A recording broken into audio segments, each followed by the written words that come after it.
Ang nakaraan. Nabigo ang reverse murder na ginamit ng shaman kay Gyeongwon, kaya't nagbayad ng mas malaki si Lady Sok para sa mas malakas na pag-atake nito. Ito ang familiar spirit ni Newmon, Mountain Piercing Shelled Beast. Ang katawan nito ay parang ibon, ngunit ang kanyang buntot ay parang mga ahas. Ang espesyal na abilidad nito ay tumawag ng mga insekto sa paligid na maaring makontrol ng shaman. Habang natutulog si Go Chan ay sinampal ni Gyeongwon dahil sa dami na ng mga insekto sa paligid at pinaghahampas naman nila ang mga ito. Kahit na mahawakan lang nila ang mga insekto, ay puno agad ng pasa ang kanilang mga kamay. Naisipan ni Gyeongwon na gamitin nila ang kanilang inner energy para itaboy ito. Di naman alam ni Go Chan ang gusto ipagawa ni Gyeongwon sa kanya. Habang sila ay nagkakagulo, patingin-tingin lang sa kanila ang Blue Spirit, ni hindi sila tinutulungan, kaya't naiinis si Gyeongwon dito. Pag namatay siya dito, ay kukunin ng Blue Spirit ang kanyang katawan, pero pinipilit pa din ni Gyeongwon na ito'y kumilos. Nagtataka naman si Go Chan kung sino ang kausap niya sa dingding. Nabanggit ng Blue Spirit na magkaroon na lang sila ng kasunduan, pag mamatay siya dito, ay kukunin niya ang kanyang katawan, ngunit pag makaligtas siya, tutulong na ito ng taos puso, ito naman ang pinanindigan niya. Kaya't na-hype masyado si Gyeongwon sa mga sinabi nito. Sinabi mo yan ha, susunod ka sa mga utos ko, sigaw ni Gyeongwon. Nakita naman niya ang lampara, kaya't naisipan niyang sunugin na lang ang mga ito, ngunit ang layo nito sa kanila, kaya't ginamit niya ang ritual of attachment para higupin ito patungo sa kanya. Habang ginagawa niya ito ay nagulat na lang ang Blue Spirit at si Go Chan sa kanya. Habang sinisindihan ang tela para sunugin ang mga insekto, ay napaisip si Gyeongwon kung sino ang may kakayahang gumawa nito sa kanya. At yun na nga, sa lahat ng mga nangyayari ay sigurado siyang ito ay si Lady Sok, na nung una pa lang ay siya na ang nagarkila ng shaman, kaya't ngayon sigurado siyang shaman din ang umaatake sa kanila. Kaya't napagdesisyonan niyang kailangang mamatay na ng shaman. Inutusan naman ni Newmon ang kanyang familiar spirit na atakehin na sila Gyeongwon, gamit ang mga insekto. Habang nasa labas ito ay kitang-kita niya ang lahat ng mga energy sa paligid gamit ang kanyang white eye, at wala nang matatakasan ang mga ito. Pinakiramdaman niya ang dingding sa harapan nito, at kitang-kita niya ang energy ng dalawa, kaya't sigurado na siyang mapapatay na niya ang dalawa. Bigla naman itong pinasabog, makikita sila na nagulat dahil dito. Tanaw niya na nakangiti si Gyeongwon, pero alam niyang mayroon itong nakatagong familiar spirit, kitang-kita din niya ang red string na nakakabit sa kanya. Alam na ni Newmon na atakihin siya ng demonyong monghe, kaya't madali niya itong napigilan, at nagyabang pang hindi siya nito kaya. Nang akmang bumunot si Go Chan ng kanyang kutsilyo ay kinuryente siya nito, natapon naman ang hawak niya, at nasalo ni Gyeongwon, kaya't sinimulan niya uli na paatakihin ang kanyang familiar spirit pati ang mga insekto. Hindi naman mailaga ni Gyeongwon ang pag-atake nito, kaya't tumilapon siya, nasabi naman ng shaman na wag na siyang pumalag pa, at sumakabilang buhay na, makikitang nababalot si Gyeongwon ng mga insekto sa kanyang katawan. Halatang talo na sila sa laban, mapasa demonyong monghe, kay Gyeongwon at kay Go Chan. Natutuwa naman si Newmon sa kinalabasan ng nangyari, ngunit biglang tumayo si Gyeongwon, na ikinagulat ni Newmon, punong-puno ito ng sugat sa katawan, at pilit pa nitong sinusugatan ang sarili. Maaalala na ang dugo ni Gyeongwon ay napaka-poisonous kung kaya't namatay lahat ng mga insekto na kumagat sa kanya, at natalsikan nito. Habang natutulala ang shaman, ay agad namang sinabuyan ni Gyeongwon ang kanyang katawan ng dugo. Isa sa pinaka-epektibong pamatay ng mga insekto ay ang kanyang nakamamatay na dugo, sabi pa nito. Agad namang inutusan ni Newmon ang kanyang familiar spirit na atakihin si Gyeongwon para mabigyan siya ng kaunting oras na maihanda ang kanyang pinakamalakas na spell. Di naman nagpahuli si Gyeongwon at sinabayan niya ito ng kanyang ritual of attachment. Ginamit niya ito sa familiar spirit ni Newmon, nahigop agad ito at nakuha sa kanyang li. Laking gulat ni Newmon nang makita niya ito, pero si Gyeongwon ay may ibang naramdaman, punong-puno ito ng yin at death energy. Kaya't malaking tulong ito sa kanya para lalong mas mabuo ang kanyang energy core. Napalumpasay naman si Newmon, dahil pag namatay ang kanyang familiar spirit, ay kasama din siya nito. Nasiyahan naman si Gyeongwon sa kanyang narinig.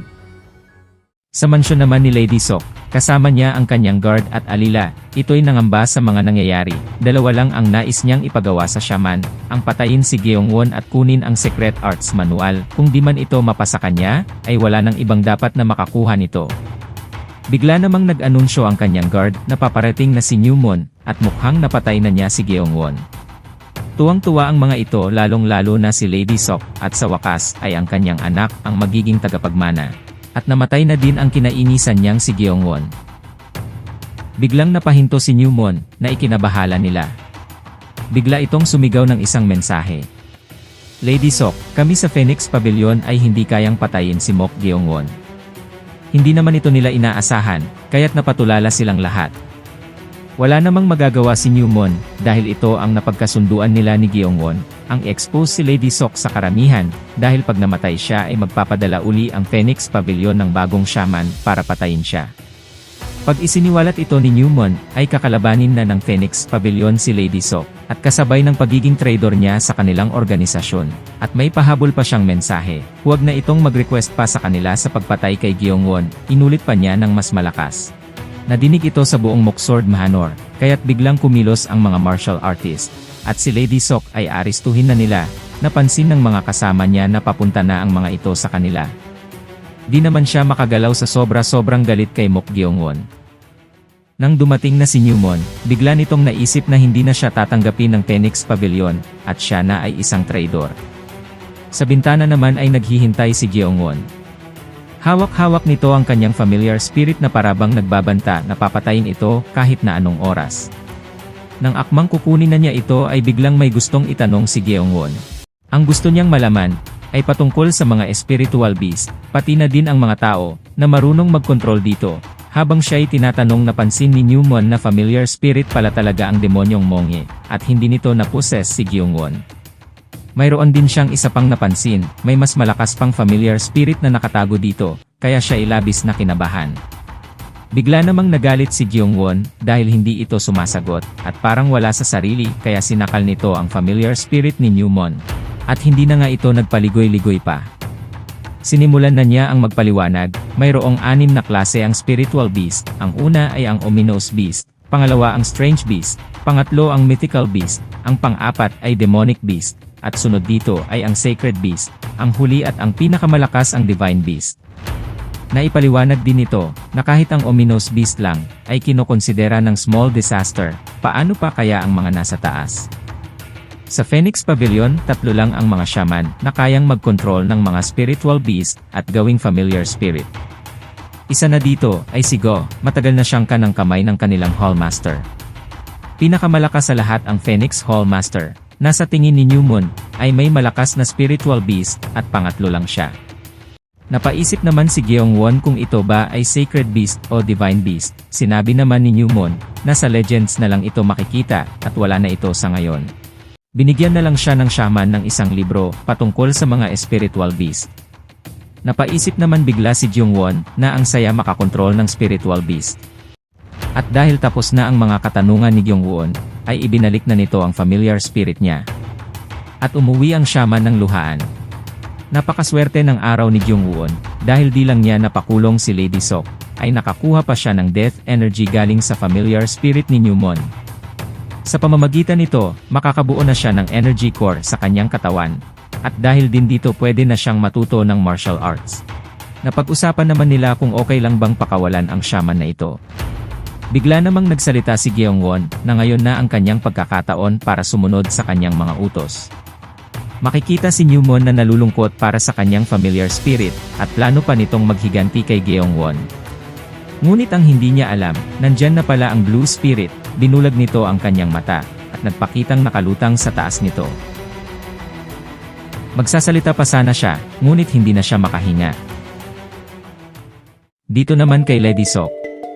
Siya ay pumailalim sa isang interogasyon, sinabi ni Lady Sok, na piniframe up lang siya ni Gyeongwon at ng shaman. Nagalit naman ang Outer Hall Master dito. Naligtas naman niya ang Manor Master, di ba? Nasabi din ito na gusto niyang ipapatay ang Manor Master. Bigla naman itong napasigaw na hindi niya ito kayang gawin. Sinabi naman ng Outer Hall Master na hindi niya kayang palagpasin ang ganitong sitwasyon at papaimbestighan niya ito sa lalong madaling panahon, kaya't dapat siyang sumunod. Magiging patas naman siya, maging kay Lady Sok o kay Jungwon man. Naguguluhan naman siya kung bakit gustong ipapatay ng pangalawang prinsipe at ni Lady Sok ang pangatlong prinsipe. Napaisip siyang hindi naman na kayang gumamit ng martial arts ni Gyeongwon, kaya't napaisip pa siya ng mas malalim. Naalala niyang napaka-arugante nito sa mga hindi sumusunod sa kanya, pero ito'y nag-iba kamakailan lang. Para bang walang tumutugma, kaya't napagdesisyonan niya na siya na mismo ang pupunta kay Gyeongwon. Please, sarapakara. Why are you crying? Sarapakara. God, no, wait, no, wait.